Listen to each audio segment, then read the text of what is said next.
करण आप लोग संत लोग यहाँ विराजमान है, बड़े बड़े विद्वान यहाँ विराजमान है। अगर आपको समय हो और कोई समझने की आकांक्षा हो तो मैं 5-10 मिनट बोलूँ आपके सामने। मीमांसा दो प्रकार की होती है, सुनो किशोरलाल जी, देखो बाद में देख लेना। ये मीमांसा दो प्रकार की होती है, एक उत्तर और एक पूर्व मीमांसा। उत्तर मीमांसा वो जो वेदव्यास जी ने इसके इनके मूल लेखक वेदव्यास जी है, जो अद्वैत का सिद्धांत जो बताते हैं जगत गुरु शंकराचार्य के द्वारा। और जो पूर्व मीमांसा है वो जैमिनी ऋषि के द्वारा लिखी गई है। वो लिखित है पूर्व मीमांसा के अंतर्गत ही एक शास्त्र आता सांख्य योग। अभी योग की बात चल रही थी थोड़ी देर पहले कि बड़ा टिपिकल काम है योग करना। हम कह तो देते हैं भजनों के माध्यम से कि मैंने अपने आप को पहचाना, यानी मैं स्वयं ईश्वर हूँ, मैंने अपने आप को पहचाना। लेकिन कैसे?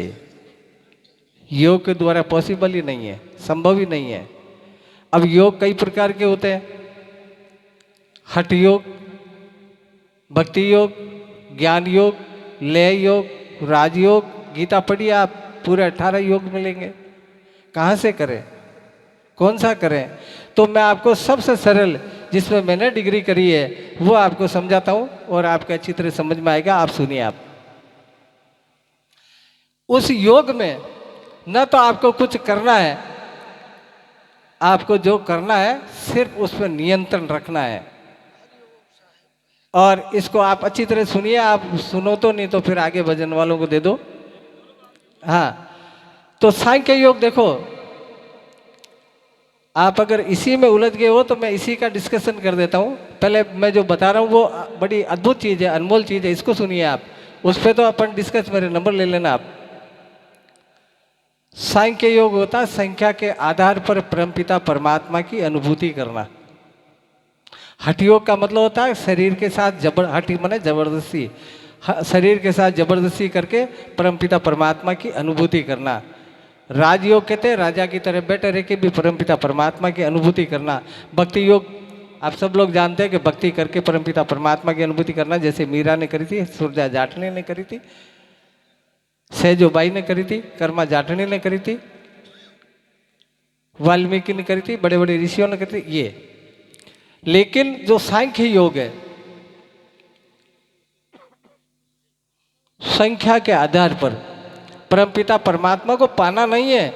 अगर पाने का जहाँ विषय होता है तो फिर द्वैत हो जाता है। पाने जिसको पा रहे हो वो अलग है और जो पाने वाला है वो अलग है, द्वैत हो जाता है। परमात्मा द्वैत नहीं हो सकता। परमात्मा तो अद्वैत है, कण कण में है। बिन पद चलई सुनई बिन काना, कर बिन कर्म करे विधि नाना, आनंद विना सकल रस भोगी, बिन बानी बढ़ता बक जोगी। ऐसा है वो परमपिता परमात्मा जो कण कण में विद्यमान है। आप में है, मेरे में है, सब में है, लेकिन जहाँ कोई भी नहीं है वहाँ भी है, कण कण में है। सूरज की रोशनी, सूरज उग गया, कोई कह दे कि इधर रोशनी नहीं है, मान लीजिए अभी सूरज उग गया, इधर रोशनी, रोशनी तो है लेकिन पर्दा इसका आ गया, रोशनी तो अभी भी सूरज की है, यानी वो सर्वत्र है। तो इसको देखने के लिए आप चाहे कोई सा योग करो, जीवन भर हम भजन बोलने में, लेकिन जब तक उसका यथार्थ नहीं जानेंगे ना, परमपिता परमात्मा की अनुभूति नहीं हो सकती। हम पहले इस फील्ड को तो देखें। मेरे को बाजा बजाना सीखना है तो पहले किसी ऐसे महापुरुष को तो पकड़ूं जो बाजे में पारंगत हो, तभी तो मेरे को सीखने में आएगा कि सारे गामा पादा निशा कहाँ से शुरू करूं मैं। तो सारे गामा पादा निशा इस शरीर से शुरू करनी है। परमपिता परमात्मा की अनुभूति इस बॉडी से करनी है, इस भौतिक शरीर से करनी है। भौतिक शरीर का प्लेटफॉर्म तो हमने प्रॉपर करा ही नहीं।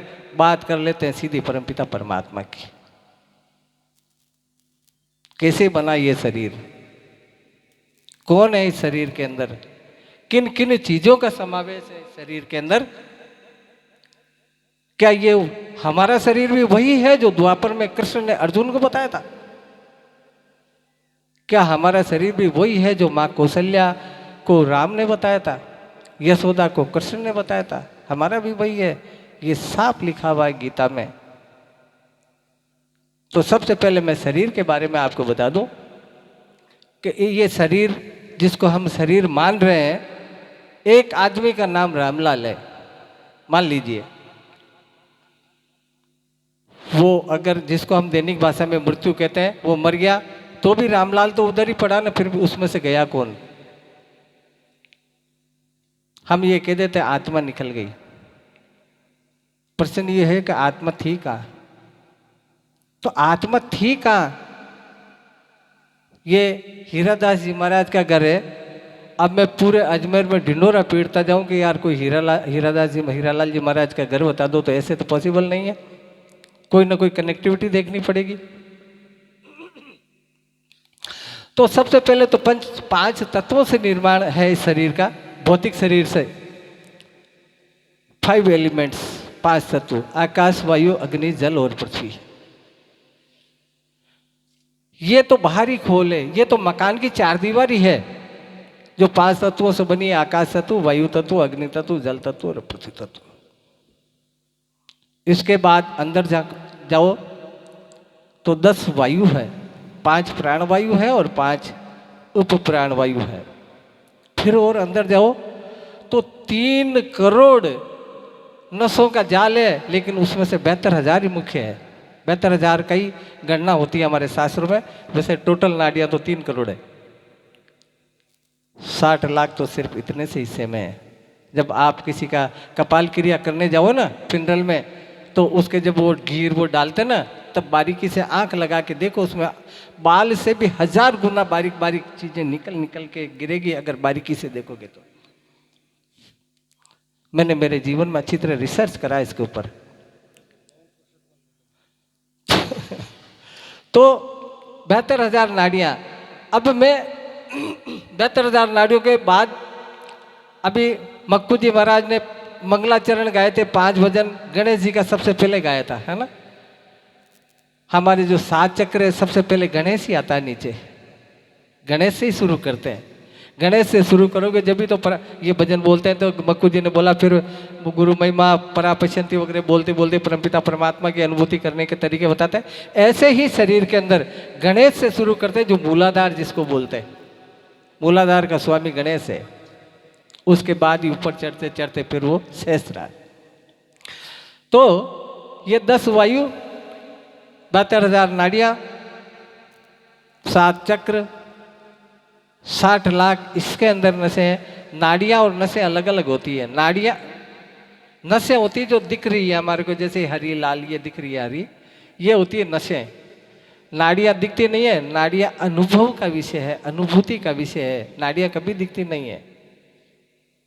आपने देखा होगा पुराने वेद हुआ करते थे, तो वो कहते थे नाड़ी वेद है, तो वो 3 उंगलियां सत रज तम, तीनों उंगलियां ऐसे लगा के देखते थे, ऐसे लगा के अनुभव करते थे। तो नाड़ियां दिखती नहीं है, नाड़ियां अनुभव की जाती है और नसें दिखती है।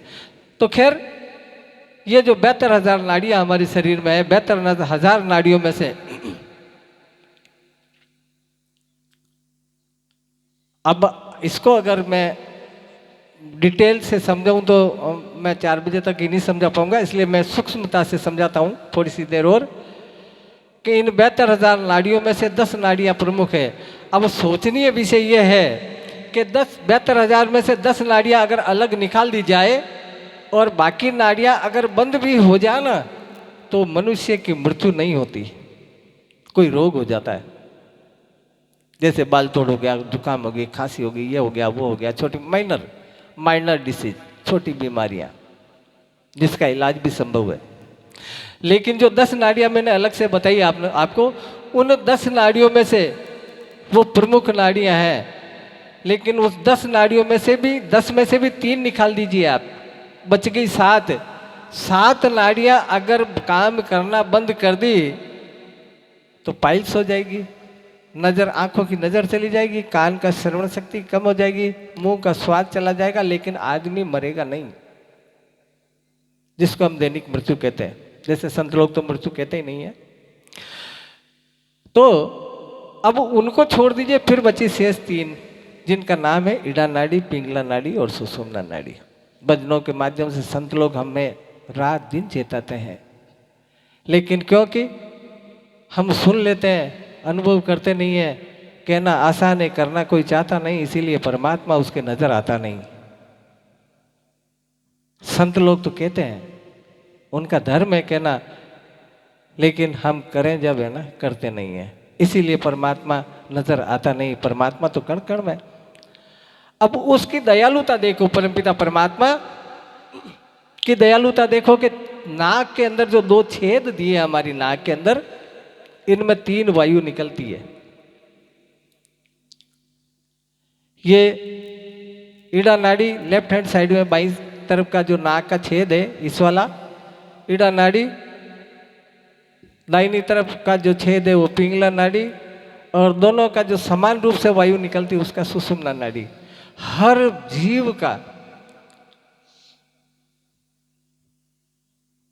2.5 घड़ी में ये स्वर बदलता, मनुष्य का 2.5 घड़ी चंद्र चलेगा। ईड़ा नाड़ी को चंद्र स्वर भी बोलते हैं और पिंगला नाड़ी को सूर्य स्वर भी बोलते हैं। सूर्य इसलिए बोलते हैं कि इसमें निकला हुआ श्वास गर्म है।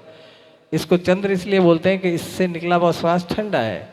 इसको स्त्री प्रधान इसलिए कहते हैं कि आधे शरीर को कभी नंगे बदन होकर कांच के सामने खड़े हो, आपका ये छाती दबी होगी, ये पाँव कमजोर है, ये हाथ कमजोर है, ये आँख कमजोर है, ये कान कमजोर है, ये माइंड कमजोर है। लेफ्ट वाला, ये हाथ मजबूत है, ये पैर मजबूत है, ये फेफड़ा मजबूत है, ये आँख मजबूत है, ये कान मजबूत है, राइट वाला माइंड मजबूत है। इसीलिए इसको पुरुष प्रधान कहते हैं और इसको स्त्री प्रधान कहते हैं, बाई वाली को। लेकिन प्रश्न ये होता है कि फिर सुषुम्ना कहाँ गई? हमारी माताएं, मैंने जो मांग भरती ना, आजकल तो पढ़ी लिखी लड़कियां साइड में ही मांग भर ली थी इधर वाली, लेकिन पहले बीच में भरती थी ऐसे। तो जिस जगह पर मांग भरी जाती है उसको बोलते हैं मिडिल माइंड, इसको बोलते हैं लेफ्ट माइंड, इसको बोलते हैं राइट माइंड, और बीच वाले को बोलते हैं मिडिल माइंड। अगर आपकी रुचि हो तो मैं ऑनलाइन क्लास चलाता हूँ, आप जुड़ जाना, मैं उसमें डिटेल से समझा देता हूँ। तो वो मिडिल माइंड। अब सुषुम्ना कैसे चलती है? ये स्वर चलेगा तो चंद्र स्वर यानी ईड़ा नाड़ी, ये स्त्री प्रधान है। अब मैं कई बार कहता हूँ कि जैसे पहले भी रिकॉर्डिंग हुई तो मैंने बोला कि मेरी बात तो विश्वास मत करो, आप आजमा के देखो। आप इस हाथ की किसी के मार के देखो और एक इस हाथ की मार के देखो, ताकत इससे ज़्यादा लगेगी। बोल के इस पैर की मारो और एक इस पैर की मारो, इसकी ज़्यादा लगेगी, क्योंकि ये ताकतवर है, ये पूरा बॉडी ताकतवर है। और नंगे बदन होके अपने ही सीने को देखो, ये सीना थोड़ा दबा होगा और ये थोड़ा उठा होगा, हल्का सा। सुषुम्ना स्वर कैसे चलता है? रात दिन सुनते हैं हम भजनों के माध्यम से। और योग चाहे कोई सा भी कीजिए आप, हठ योग करो, ज्ञान योग करो, ध्यान योग करो, ले योग करो, कोई सा भी योग करो, अंत में आपको आना सुषुम्ना में पड़ेगा। तो क्यों नहीं डायरेक्ट सुषुम्ना का ही अध्ययन करो ना। हम लोग सुनिए साहब, बड़ी इंटरेस्टेड चीज है। 1000 आदमी में बैठे हैं, ये मान लीजिए यहाँ 10, 20, 50 आदमी में बैठे हैं, भाई साहब थोड़े शांत रहो। 10, 20 आदमी में बैठे हैं और जैसे हीरादास जी महाराज मेरे को कुछ बात कर रहे हैं, मेरी उस टाइम अगर सुषुम्ना चल रही है मान लो, तो ये बात कर रहे हैं जो तो मैं सुन रहा हूँ बराबर, लेकिन वापस जवाब नहीं दे रहा हूँ क्योंकि मेरा दिमाग कहीं दूसरी जगह चला गया। तो 10 मिनट बाद ये मेरे टल्ला लगा के कहेंगे कि यार आचार्य जी मैं इतनी देर से कह रहा हूँ, आप ना तो कुछ हाँ हूँ ही नहीं कर रहे हो।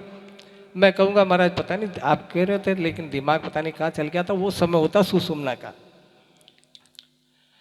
क्योंकि सुषुम्ना में मेरे गुरुदेव कहते थे कि एक बार ईश्वर का स्मरण करो, एक बार सतगुरु का स्मरण करो। और वैसे राम राम राम राम था, सतगुरु नमाय तो 24 घंटे करते रहो, कोई फर्क नहीं पड़ता। लेकिन सुषुम्ना के अंदर एक शब्द लो तो वो तीर का निशान सटीक लगेगा। उस मंदिर का दरवाजा कपाट खुले होंगे, आपको उस मूर्ति के दर्शन हो जाएंगे। दर्शन माने अनुभव हो जाएगा, अनुभूति हो जाएगी आत्मा की कि आत्मा है कौन। क्योंकि ये विषय है सांख्य का। हम अभी मेरा पिछला प्रवचन था, तब मैंने बोला कि कभी सांस की स्टडी कीजिए आप। सांस बाहर निकल रहा अंदर जा रहा, बाहर निकल रहा अंदर जा रहा। हर संत ये बात कहते हैं कि जब बच्चा गर्भ में रहता ना, तो वो ईश्वर को स्मरण करता है कि प्रभु ये जीवन मुझे और मत देना, क्योंकि मैं गंदगी में पड़ा था 9 महीने तक। वही बात है कल्याण भारती जी वाली के कहना आसान है, करना कोई चाहता नहीं, इसलिए परमात्मा उसके नजर आता नहीं। हम कह तो देते हैं लेकिन उसकी गहराई पर जाते नहीं है। भाई ये तो वो राम राम या ईश्वर या हरिओम तत्सत जैसे भी सोम हंस वो गा रहा था माँ के पेट में, वो तो अभी भी गा रहे ना। आप उसकी स्टडी तो कीजिए। निकलने वाले श्वास को हकार बोलते हैं और लेने वाले श्वास को सकार बोलते हैं। लेने वाला श्वास हम 10 अंगुल लेते हैं और छोड़ने वाला श्वास हम 12 अंगुल छोड़ते हैं, इसीलिए आदमी की मृत्यु होती है। लेकिन जब हम श्वास लेते हैं सकार, श्वास छोड़ते हैं हकार। कभी एकांत में बैठ के देखिए आप, हकार और सकार की बस ध्वनि सुनो आप, आपको लगेगा ये बोल रहा सोहम हंस। आप क्षणमुखी करके देखिए। आपको अगर किसी की रुचि हो तो मेरे नंबर ले लेना, मेरी क्लास में ऐड हो जाना, फ्री है, कोई पैसा नहीं है, उसमें मैं डिटेल से समझाता हूँ। आप क्षणमुखी अगर आप लोग जानते हो तो ठीक है, नहीं तो मैं आपको करके बता दूं। वैसे करके आप एकांत में बैठ जाइए, एक ही दिन में आप कहोगे कि हाँ कोई तो है जो अंदर बोल रहा है कि मैं ईश्वर हूँ, मैं ईश्वर हूँ, मैं ईश्वर हूँ, कोई तो है। लेकिन करें जब, है ना। ज्ञान को बांटना बड़ा आसान काम है, ज्ञान को स्वीकार करना बड़ा टेढ़ा काम है। तो संतो खैर क्षमा करें, मैं आप लोगों को नहीं समझा रहा हूं, आप तो ब्रह्म क्षत्रिय ब्रह्मनिष्ठ महापुरुष हो। तो ये है, क्योंकि सांख्य योग तो काफी लंबा चौड़ा विषय है, मैं इन्हीं शब्दों के साथ मेरी वाणी को विराम करता हूं। और कोई विषय दोगे तो मैं और बोलूँगा, क्योंकि भजन बोलने वाले और संत बैठे हैं। तो मैं मेरे इन्हीं शब्दों के साथ मेरी वाणी को विराम करता हूँ। और मेरे शब्दों में अगर कोई त्रुटि हुई हो तो आप मुझे बताना, मैं उस पर आपको एक्सप्लेन करके बताता हूँ। क्योंकि अभी शायद मैंने जो शब्द पे थोड़ी आशंका है गीसूलाल जी को, तो मैं गीसूलाल जी रजाई ओढ़ ली। आपको पुनः निवेदन करना चाहता हूँ कि आपको कहीं भी मिल जाए, कहीं भी इस शब्द का गलत अर्थ मिल जाए, आप मेरे नंबर लेना, मेरे को बता देना, मैं बहस करने को तैयार हूँ। क्योंकि हिंदी साहित्य का स्टूडेंट रहा हूँ मैं। शुद्ध का मतलब शुद्ध नहीं होता है, शुद्ध का मतलब आवरा होता है। बोले सतगुरुदेव की जय।